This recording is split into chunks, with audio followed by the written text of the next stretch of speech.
नांदेड़ में बल्दिया उज़्मा की एक टीम ने शहर के 22 पैथोलॉजी लेबोरेटरीज को गैर कानूनी करार देते हुए बंद कर दिया है। सुप्रीम कोर्ट के अहकामात की रोशनी में पैथोलॉजी लेबोरेटरीज के खिलाफ कार्रवाई अंजाम दी गई। बल्दिया उज़्मा की टीम ने शहर में 101 पैथोलॉजी लैबों के दस्तावेजात की जांच की।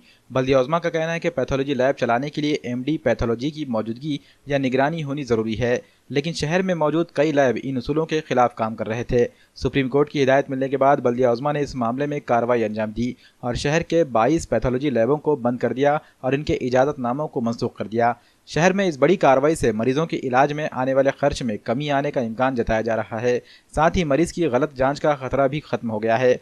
पैथोलॉजी लैबों की एसोसिएशन ने भी बल्दिया उज़्मा की इस कार्रवाई की हिमायत की है और कहा कि इस मामले में एसोसिएशन की जानिब से तवील वक्त से मांग की जा रही थी।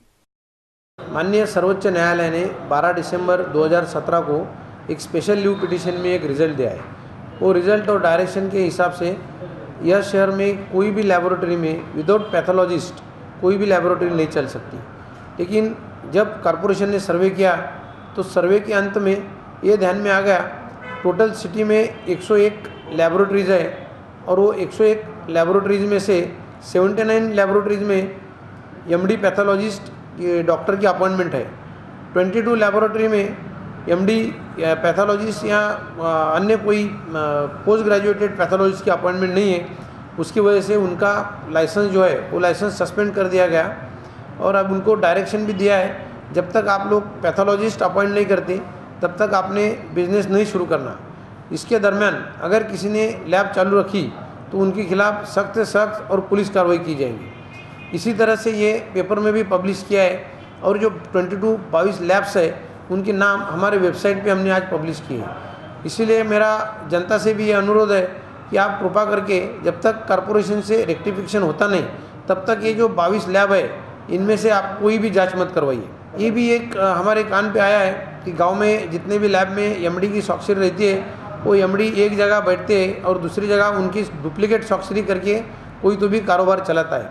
तो इसकी जांच करने के लिए और प्राथमिक जानकारी लेके उनके साथ में एक मीटिंग हमने कल सवेरे 1 बजे रखी है।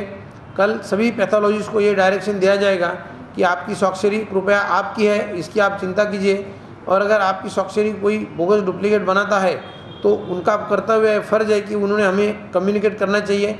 और अगर नेक्स्ट सर्वे में कोई इस तरीके की घटना ध्यान में या नज़र में आती है तो उसके खिलाफ भी इमिजिएटली कार्रवाई की जाएगी। गेल्या 10 वर्षापासून आम्ही पॅथॉलॉजी संघटना म्हणजेच MAPPM तर्फे हायकोर्टाचा निर्णय आल्यानंतर 2007ला पहिल्यांदा मुंबई हायकोर्टाचा निर्णय आला। त्यानंतर आम्ही शासनाच्या दारी वेळोवेळी अपील केली की हे ताबडतोब या आदेशाची अंमलबजावणी करा म्हणून सांगितलं, पण शासनाने याकडे कंप्लीट दुर्लक्ष केलं आणि जे काही महाराष्ट्रामध्ये राजेरोसपणे ह्या इल्लीगल लॅब चालू होत्या त्या बिनधास्त चालू राहिल्या। नंतर आम्ही पुढची स्टेप घेण्यासाठी आम्हाला जवळपास 10 वर्ष गेले आमचे। सुप्रीम कोर्टाचा निर्णय मागील वर्षी म्हणजेच 12/12/2017ला जेव्हा आला तेव्हा कुठं शासन दरबारी याबद्दल हालचाली चालल्या आणि तरीसुद्धा याचं पालन करण्याची त्यांची इच्छा नव्हती। परंतु ह्युमन राईट्स कमिशन मुंबई यांच्यातर्फे सुमोटो कॉग्निजन्स घेऊन त्यांनीसुद्धा 23 जानेवारीला हा निर्णय दिला की येत्या 8 आठवड्यामध्ये महाराष्ट्र राज्य व परिसरामधील ह्या इल्लीगल लॅब ताबडतोब बंद कराव्या हा आदेश ह्युमन राईट्स कमिशननं सुद्धा दिला। आता एकच विनंती आहे की या आदेशाची ताबडतोब अंमलबजावणी होऊन याचा गोरगरीब जनतेला फायदा व्हावा हीच आमची इच्छा आहे। खरं सांगायचं म्हणजे जर ह्या बोगस लॅब बंद झाल्या तर जनतेवर जो आर्थिक बोजा आहे तो जवळपास 30 ते 40% हा विनाकारण टेस्ट सांगितल्यामुळे होतो। तर या निर्णयाचं आम्ही तर स्वागतच करत आहे आणि शासनानं जर याची अंमलबजावणी केली तर महाराष्ट्रातील करोडो जनतेचा याच्या म्हणजे त्यांचा आर्थिक नक्कीच फायदा होणार। हा 30 ते 40% त्यांची होणारी जी लूट आहे ती नक्कीच थांबेल।